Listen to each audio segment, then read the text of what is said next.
Hello everyone, how are you? I hope you all will be very fine. Dear students, आज हम study करेंगे हमारे 6th standard social science के chapter number 1. Okay जी, come on, किसकी study करेंगे हम? 6th standard social science chapter number 1. So let's open the chapter number 1. Dear students, यह वीडियो चैप्टर नंबर 1 का तीसरा वीडियो है. आप पहले और दूसरे वीडियो का रिकैप ज़रूर ले लेंगे, ठीक है? Okay, so now let's proceed the third video of the same chapter. Dear students, हमने इस बुक के पेज नंबर 5 का सोर्सेस ऑफ हिस्ट्री का ये पोर्शन हमने स्टडी कर लिया था. ओके, और इसमें हमें आगे जो स्टडी करना था वो था literary sources. Okay, so literary sources के पॉइंट्स को आज हम आगे इस स्टडी में प्रोसीड करेंगे. Okay dear students, so let's open your book if you have. If you don't have, so pay attention in this video. Look at here, literary resources. History के अगर हम रिसोर्सेस की बात करें तो बेसिक हमारे जो रिसोर्सेस हैं, है ना, 3 भागों में बांट दिए गए थे. Literary resources, archaeological resources and account of foreign travellers. Okay, ये 3 बेसिक पॉइंट्स थे हमारे हिस्ट्री के विषय में जानने के लिए. तो चलिए आज हम बात करते हैं. Let's talk about the first, the literary resources. So what is the literary resources?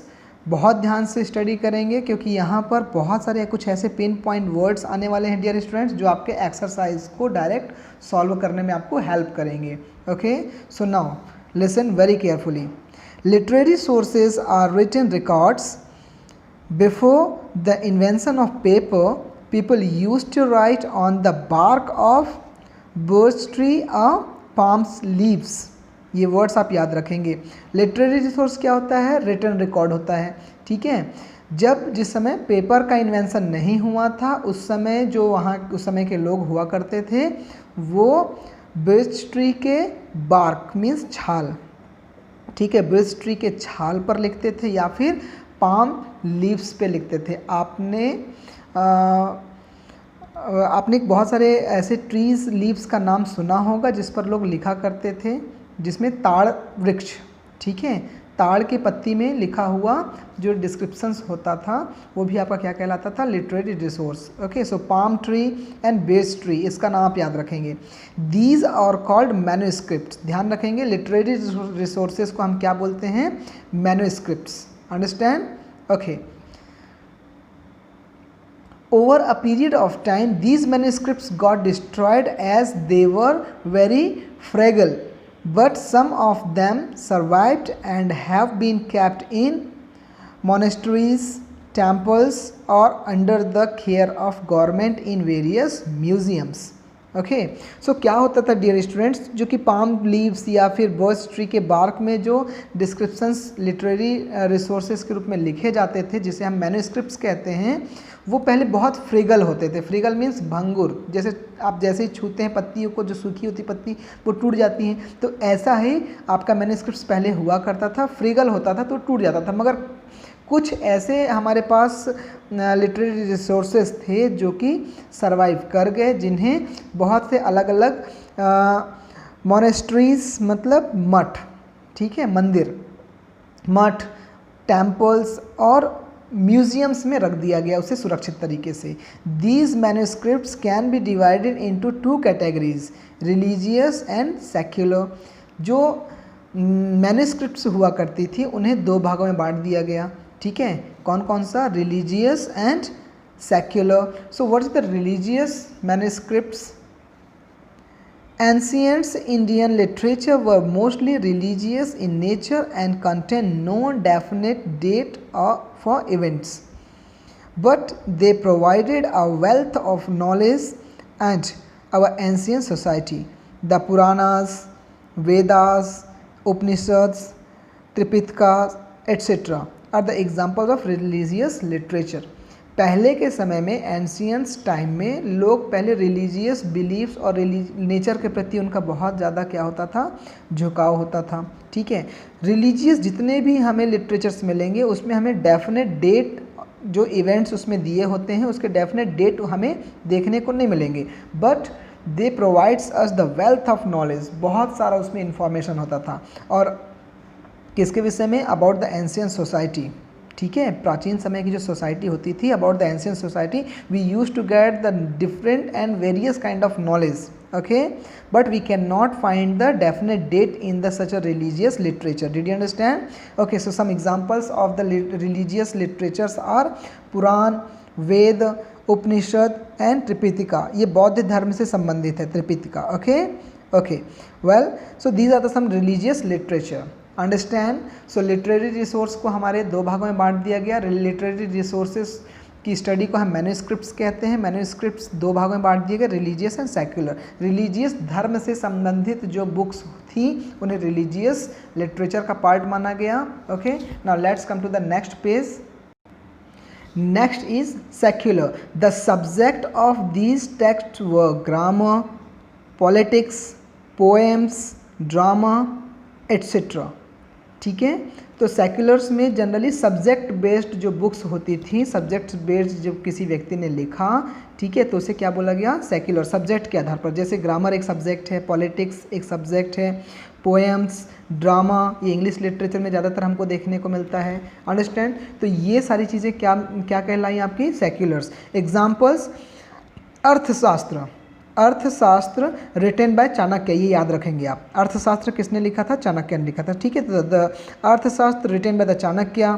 पाणिनीज grammar, Sangam literature, plays written by Kalidasa and so on give us the glimpse of the life of people during those time. उस समय के लोगों के जीवन की जो एक picturisation है, उस समय के लोगों के जो किस तरीके से रहते थे, इस विषय में इन सभी चीज़ों में अलग अलग राइटर्स ने, just like Kalidas and Chanakya ने अर्थशास्त्र लिखा। तो उस समय के सोसाइटी के समय के लोग की बातें वो जो लिखे हुए होते थे उसे क्या कहा गया? सेक्युलर। ठीक है, सब्जेक्टिव फॉर्म में लिखा गया कोई रिटन कंटेंट्स क्या कहलाया गया?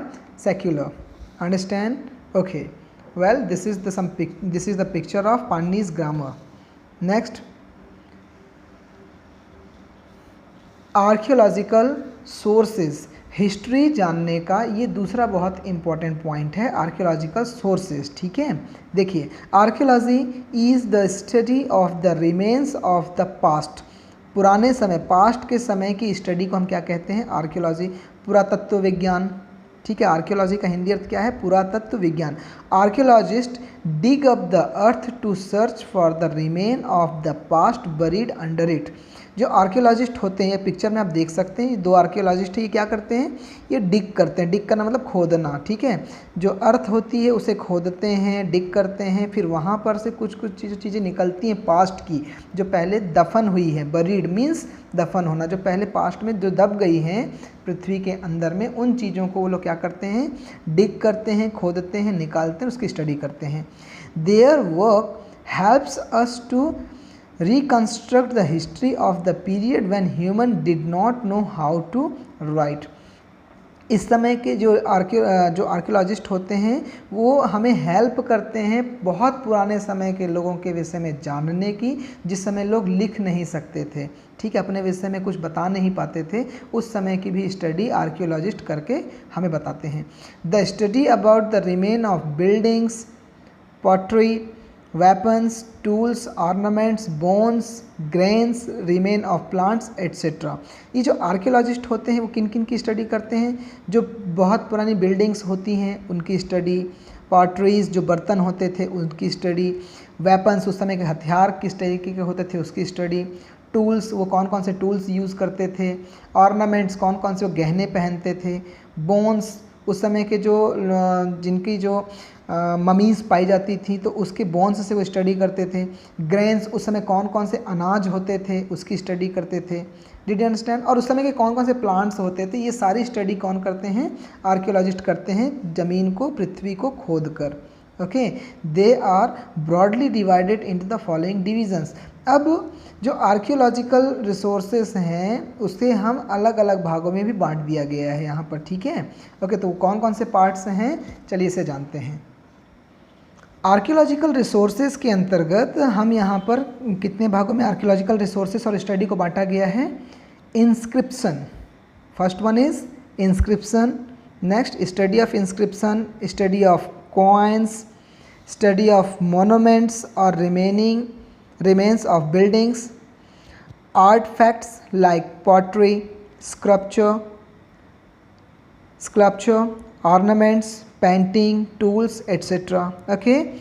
Other miscellaneous objects like remain of plants, bones of animals, okay, grains, weapons, pieces of stone etcetera. तो इन सभी के अलग अलग पॉइंट्स में सो बेसिक क्या है, इंस्क्रिप्शंस, कॉइन्स, मोनूमेंट्स, आर्टफैक्ट्स. तो इन अलग अलग भागों में इनकी स्टडी को और फर्दर बांट दिया गया. तो चलिए जानते हैं इन सभी स्टडीज़ के डिटेल्स पॉइंट्स को. Okay, so look it. The first one is inscription. Inscription are the record engraved mostly on rocks, stone pillars, walls and on metal slabs. Inscription मतलब इसका हिंदी अर्थ होता है शिलालेख. शिलालेख, ठीक है. तो बेसिकली जो इंस्क्रिप्शन जो रिकॉर्ड किस में किया जाता था, ध्यान रखेंगे, रॉक्स में, चट्टानों में, स्टोन पिलर में, ठीक है, स्टोन पिलर्स होते हैं उनमें लिखा जाता था, या मेटल स्लैब्स में लिखा जाता था. Did you understand? आप यहाँ पर एक पिक्चर देखिए. पत्थर में अगर हम किसी चीज़ को लिख दें तो बहुत हार्ड सरफेस में लिखने में काफ़ी मेहनत लगेगी, बट ये बहुत ड्यूरेबल होता है. Did you understand? सो ये इंस्क्रिप्शन किस में लिखा जाता है, rocks, okay, and stone pillar, walls and metal slabs. Inscriptions are the most reliable evidence and their study is called epigraphy. ध्यान रखेंगे, इस वर्ड को याद रखना है आपको. epigraphy. What is the epigraphy? The study about the inscription. The study of inscription is known as epigraphy. Okay, well, inscription को मैंने अभी थोड़ी देर पहले बताया कि बहुत ड्यूरेबल होते हैं, तो इस वजह से क्या होता है, ये मोस्ट रिलायबल एविडेंस हैं, इसमें बहुत ज़्यादा विश्वास हम कर सकते हैं. ठीक है, ये जब भी साक्ष्य मिलते हैं जिस भी समय के, ये बहुत ही रिलायबल होते हैं क्योंकि हमें कन्फर्म इन्फॉर्मेशन देते हैं. Did you understand? So inscription, the study of inscription is known as epigraphy. याद रखेंगे, most of the inscriptions have survived as they were written on the hard surface. बहुत सारे इंस्क्रिप्शंस अभी भी रखे हुए हैं क्योंकि वो किस पे लिखे गए थे, हार्ड सरफेसेस पे. Understand? Next, a large number of inscriptions tell us about the order and victories of the kings. जो बहुत सारे इंस्क्रिप्शन हैं वो हमें किस बात की डिटेल देते हैं कि किस तरीके से कौन कौन से राजाओं ने किस किस समय विक्ट्रीज पाई और किस राजा के बाद किस राजा का क्रम था. ठीक है, राजाओं का एक क्रम था. Did you understand? ओके, सो किस राजा के बाद, किस किंग के बाद कौन सा किंग आया, वो कैसे रहा, किस तरीके से उसने विजय हासिल की, विक्ट्री हासिल की, ये सारा डिस्क्रिप्शन हमें कहाँ मिलता है, इंस्क्रिप्शन में. Okay, some of the inscriptions also tell us about the religious policies of the king. उस समय के जो राजा हुआ करते थे वो बहुत ही धार्मिक प्रवृत्ति के होते थे, तो वो लोग धार्मिक किस तरीके से हुआ करते थे, उनकी कौन सी पॉलिसीज़ होती थी अपने पीपल के लिए, अपने लोगों के लिए, ये सारी चीज़ हम किस में पाते हैं, इंस्क्रिप्शन में. Example, inscription of emperor Ashoka tells us about his dhamma. ये वर्ड भी आपको याद रखना है, मैंने अंडरलाइन किया हुआ है, धम्मा. जो सम्राट अशोक हुआ करते थे उन्होंने अपने शिलालेख में अपने रिलीजियस फैक्ट्स के विषय में बताया, जिसमें हमें किसकी जानकारी मिलती है, his dhamma. Okay, next, most of the inscriptions that are found are written in Prakrit, Pali, Brahmi, Sanskrit, Telugu and Tamil. बहुत सारे जो इंस्क्रिप्शंस पाए गए हैं वो किस भाषा में लिखे गए हैं, प्राकृत, पाली, ब्राह्मी, संस्कृत, तेलुगु एंड तमिल भाषा में लिखे गए. इन लैंग्वेजेस को भी आपको याद रखना है. Next, among the inscription found those of Ashoka by for give the best description of his reign. जितने भी इंस्क्रिप्शंस पाए गए हैं उन सभी में सबसे अच्छा जो डिटेल है जो किसका मिलता है, सम्राट अशोक का मिलता है. ठीक है, इंडिया के सम्राट अशोक का मिलता है, जिन्होंने अपने राज्य का, जिन्होंने अपने क्षेत्र का किस तरीके से डिटेल किया हुआ है, किस तरीके से उन्होंने राज किया. ठीक है, अपने राजपाट का पूरा डिटेल अशोका का किस में मिलता है, हमें इंस्क्रिप्शन में. Did you understand? Okay, now next, the study of coin. Coin की स्टडी भी आर्कियोलॉजिकल रिसोर्स के अंतर्गत आती है. अंडरस्टैंड? ओके, यहाँ ध्यान रखेंगे जिस तरीके से हमने इंस्क्रिप्शन की स्टडी को एपिग्राफी कहा था। इसी तरीके से कॉइन्स की स्टडी को हम न्यूमिस्मेटिक कहते हैं, ठीक है, numismatics. The study of coin is known as numismatics. Thousand of ancients Indian coin have been discovered. अभी तक हज़ारों एंशियंट्स इंडियन कॉइन्स की खोज की जा चुकी है। Coins enable us to understand the ruler and extent of his rule. Coins के माध्यम से, कॉइन में क्या होता है, पिक्चर्स छपी हुई होती हैं, तो जिसकी वजह से कौन से रूलर थे, किस तरीके से वो रूल आउट करते थे, इसकी जानकारी हमें मिल पाती है। Some of the coins are inscribed with dates और the image of the king. कुछ कुछ कॉइन्स में ना जो किंग होते थे उनकी इमेज भी हमको देखने को मिल जाती है, इवन उनके डेट्स भी देखने को मिल जाते हैं। Metals used in the coins tells about the economic condition of the particular empire of their knowledge of the मेटाबलरी।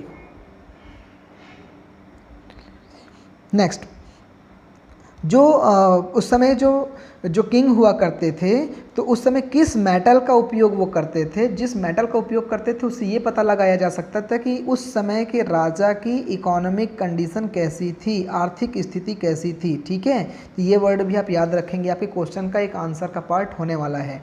Understand. So metal used in the coins tells about the economic, next, economic condition of a particular empire and their knowledge of metallurgy. उस समय के जो राजा हुआ करते थे, तो coins किस तरीके, जैसे गोल्ड का कॉइन अगर जिसके पास है तो मतलब वो काफ़ी संपन्न राजा हुआ करता था। जिसके पास सिल्वर के कॉइन थे वो भी संपन्न हुआ करता था। कुछ के पास कॉपर के कॉइन थे, अंडरस्टैंड, कुछ के पास आयरन कॉइन्स थे। तो जिस राजा के पास जैसे कॉइन्स थे, जिस तरीके का मेटल, उसकी कीमत के आधार पर उसके इकोनॉमिक कंडीशन को पहचाना जा सकता था, अंडरस्टैंड। एज वेल एज उनके मेटलर्जी को समझा जा सकता था। मेटलर्जी मतलब मेटल से, जो मेटल ओर्स होते हैं उससे हम, मेटल क्योंकि डायरेक्टली हमको मिलता नहीं है, हमको मेटल कहाँ से मिलता है, अर्थ से। तो अर्थ से जो मेटल निकालने का जो नॉलेज होता था उसे हम क्या बोलते हैं, metallurgy. The process of obtaining the metal from the metal ores is known as metallurgy. Did you understand, ठीक है। मेटल ओर्स से मेटल निकालने के प्रोसेस को मेटलर्जी बोलते। तो उनका नॉलेज भी हमें पता चल जाता था कि ये जो राजा है इसे जस्ट लाइक आयरन निकालने की पद्धति पता थी, प्रोसेस पता था, या कॉपर निकालने के प्रोसेस पता था उसे, या गोल्ड किस तरीके से हम अर्थ से निकाल सकते हैं उसे पता था। Did you understand, okay. For example, in one of the gold coin king Samudragupta is shown playing a Veena which shows his interest in music. एक एग्जाम्पल है, एक गोल्ड कॉइन में जो समुद्रगुप्त राजा समुद्रगुप्त जो हुआ करते थे, उनके गोल्ड कॉइन में उनकी एक पिक्चर बनी हुई थी वीणा बजाते हुए, अंडरस्टैंड। तो यहाँ पर से क्या समझ में आता है कि उनका इंटरेस्ट म्यूजिक की ओर था, understand, okay. Dear students, now let's check your point. ध्यान रखेंगे, यहाँ पर कुछ पॉइंट्स दिए हुए हैं, इसका आपको आंसर करना है। लुक इट, हु रोट अर्थशास्त्र, अर्थशास्त्र किसने लिखा था, अभी थोड़ी देर पहले मैं आपको बताया था, उसका नाम आप याद रखेंगे। Who wrote Arthashastra, the answer is Chanakya. Chanakya wrote Arthashastra. Next, why is the work of archaeologist considered very important. Archaeologist के काम को बहुत ही महत्व क्यों दिया जाता है, क्योंकि the work of archaeologist considered very important because they give us correct information about the past, ठीक है, क्योंकि आर्कियोलॉजिस्ट हमें बहुत ही सही जानकारी देते हैं हमारे पास्ट के विषय में, right. Next, why have the inscription survived, जो इंस्क्रिप्शन क्यों सर्वाइव किया, क्योंकि इंस्क्रिप्शन जो शिलालेख होते थे वो लंबे समय तक अभी तक क्यों हमारे पास अवेलेबल हैं। The inscriptions have survived because the inscriptions had been written on hard surface like rock, on metal slabs, on stone pillars and walls, ठीक है। सो इंस्क्रिप्शंस इसलिए सर्वाइव किया क्योंकि उसे किस में लिखा जाता था, रॉक में, स्टोन पिलर में, वॉल्स में या फिर मेटल स्लैब में, इसी वजह से वो अभी तक हमारे पास अवेलेबल है। Next, name the language in which the majority of the inscriptions have been found. उन सभी लैंग्वेज का नाम लिखिए तो भाई जिसमें इंस्क्रिप्शन पाए गए हैं, किस किस लैंग्वेज में लिखा गया है। अभी थोड़ी देर पहले हमने पढ़ा कौन कौन से लैंग्वेज थे, ठीक है। The language in which the majority of the inscriptions have been found are, कौन कौन से हैं, Prakrit, Pali, Brahmi, Sanskrit, Telugu and Tamil. Understand? So this is your answer. ये आंसर आपको लिखना है। ओके, नाउ नेक्स्ट, मोन्यूमेंट्स और remain of buildings. Monuments means स्मारक, मोन्यूमेंट्स मीन्स स्मारक। Monuments consist of buildings, stupas, caves, temples etcetera. ठीक है, जैसे बहुत सारी बिल्डिंग्स, आपने स्तूप का नाम सुना होगा, स्तूप, केव, टेम्पल्स, ये सभी क्या हैं, मोनूमेंट्स कहलाते हैं। ठीक है, buildings which are of historical significance are called monuments. वे सभी बिल्डिंग्स जो अपने इतिहास के लिए महत्वपूर्ण हैं वो सभी मोनूमेंट्स कहलाती हैं। ठीक है, इतिहास की हिस्ट्री की जानकारी के लिए जो महत्वपूर्ण बिल्डिंग्स हैं they are called the monuments. They are immensely valuable as they tell us about the art and architecture. वो बिल्डिंग्स क्यों इंपॉर्टेंट है, क्योंकि वो उस समय के आर्ट के विषय में हमें जानकारी देते हैं, एज वेल एज आर्टिकल्चर, उस समय के कला शास्त्र को भी हमें बताते हैं। Okay, religious and cultural life of the people of the period in which they were built. जिस समय उन बिल्डिंग्स को बनाया गया तो उस समय धार्मिक रूप से, सामाजिक रूप से, कल्चरल रूप से वहाँ के लोग कैसे रहते थे, उनकी मान्यताएं कौन सी होती थी। Okay, what were their facts, what were their traditions, how were their cultural life, these all informations we get as an evidence of monuments. Understand? Okay, next, some of the examples of Sanchi stupa. Sanchi का जो स्तूप है वो एक बहुत अच्छा example है। ठीक है, okay, the Ajanta Ellora caves, Ajanta Ellora की गुफाएं जो हैं ये उस समय के बहुत अच्छे मोनूमेंट्स का एग्जाम्पल है और रिलीजियस फैक्ट्स जानने का भी बहुत अच्छा रिसोर्स है। Understand? Next, art fact and other findings. Art fact के अंतर्गत क्या है, the various objects that human made such as ornaments, toys, tools and potteries gives valuable knowledge of how people lived, their occupations and their customs। जो बहुत सारे पहले के लोगों ने बहुत सारे ऑब्जेक्ट्स बनाए थे अपने हाथों से। कौन कौन से ऑब्जेक्ट्स? लाइक ऑर्नामेंट्स, गहने बनाए थे उन्होंने, टॉयज़ बनाए थे, टूल्स बनाए थे। ठीक है, अपने काम को इजी करने के लिए टूल्स हम बनाते हैं तो वही टूल्स वो लोग भी बनाए थे। पॉटरी बनाए थे, बर्तन उन्होंने बनाया हुआ था। तो ये सब वैल्यूएबल नॉलेज देते थे कि उस समय के लोगों के ऑक्यूपेशंस क्या होते थे। अगर लोगों ने उस समय मान लो बढ़ई का काम किया, मतलब उस समय बढ़ई का ऑक्यूपेशन था, राइट, लोग बढ़ई का काम जानते थे। इसी तरीके से अगर उन्होंने ऑर्नामेंट्स बनाया तो आज भी ऑर्नामेंट्स बनाए जाते हैं। ठीक है, तो मतलब उस समय के लोगों के पास गोल्ड की इन्फॉर्मेशन थी, सिल्वर की इन्फॉर्मेशन थी, तभी तो उन्होंने ऑर्नामेंट्स बनाए। Did you understand? तो उस समय के ऑक्यूपेशन, उस समय के कस्टम्स, इन सभी की जानकारी हमें किसके माध्यम से हो जाती है? आर्ट फैक्ट्स के माध्यम से। Understand? Next, accounts of foreign travellers. ठीक है, जो फॉरेन ट्रैवलर्स थे, विदेश से जो हमारे यहाँ घूमने के लिए लोग आए थे, उन्होंने भी बहुत सारी चीज़ों का डिटेल यहाँ पर दिया हुआ है।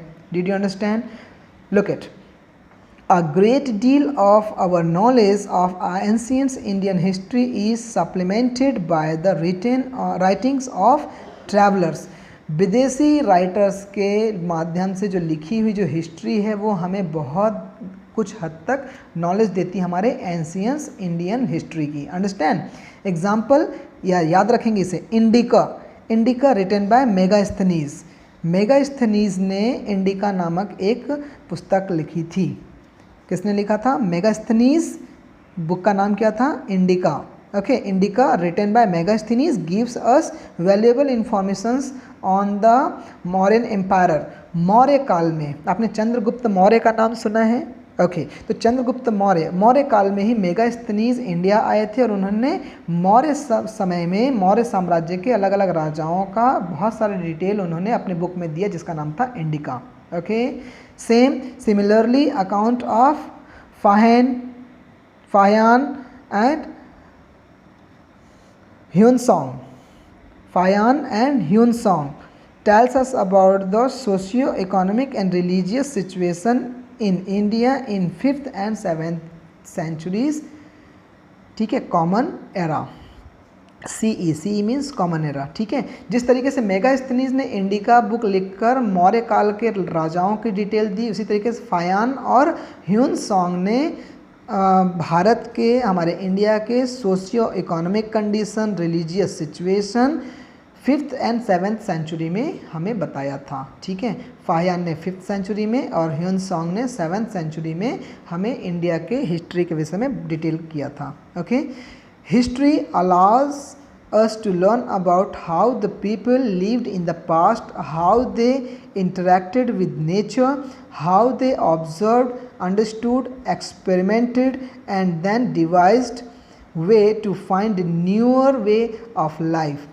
It encourages us to examine the questions, the knowledge that we have gained. The study of history makes us understand our present better in manner that we do not repeat past mistakes.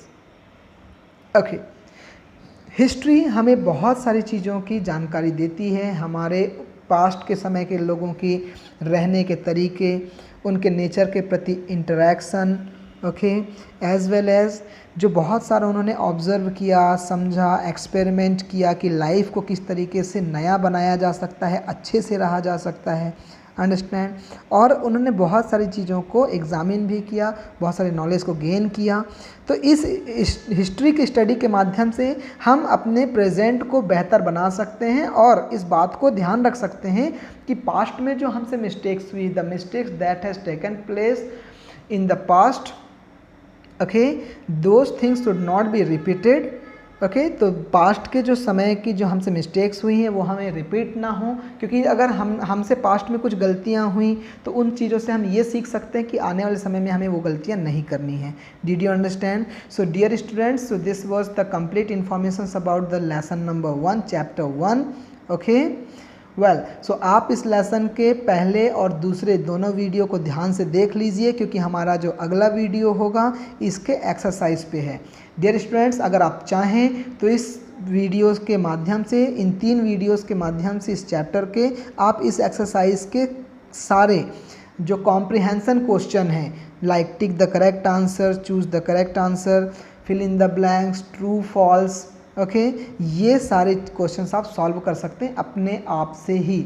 सो आपको इस book को फिर से एक बार study करना है। मैंने जो इम्पोर्टेंट पॉइंट्स अपने इस बुक के टीचिंग के टाइम पे पुट अप किया हुआ है उसको ध्यान से देखना है, याद रखना है। ठीक है, क्वेश्चन आंसर आपको नोट्स के रूप में अवेलेबल करा दिए जाएंगे। तब तक में आप इस चैप्टर को एक बार फिर से स्टडी करिए। ठीक है, और सारे आप इसके जितने भी कॉम्प्रिहेंशन क्वेश्चन हैं, look at there comprehension question like choose the correct option, right. और भी यहाँ पर बहुत सारे क्वेश्चन हैं यहाँ पर, like fill in the blanks, state whether true और फॉल्स, नेम्स। ठीक है, ये सारे questions, fill in the blanks, ये सारी चीज़ों को आप बार बार रिपीट करके अच्छे से स्टडी कर सकते हैं। एक बहुत ही इजी क्वेश्चंस है, इसको आप सेल्फ से भी चाहें तो सॉल्व कर सकते हैं। ओके, सो अगली वीडियो में ये सारे क्वेश्चन को सॉल्व करते हुए हम मिलेंगे, एज वेल एज इस क्वेश्चंस के कुछ आंसर मैं अपने माध्यम से आपको समझाऊंगा, इसे आपको लिखना होगा। ठीक है, इसके नोट्स भी आपको अवेलेबल करा दिए जाएंगे। Did you understand? So now keep studying dear students. और अब आगे हम मिलेंगे अपने एक्सरसाइज के साथ, तो आप भी अपनी प्रिपरेशन बराबर बना कर रखें। डिटेल इन्फॉर्मेशन इस लेसन से और आप फिर से एक बार स्टडी करके लें। ठीक है, और घर में रहें, सुरक्षित रहें, पढ़ाई करते रहें, पेरेंट्स की बात मानें। Okay, now will meet in the next video. Till that take care, thank you.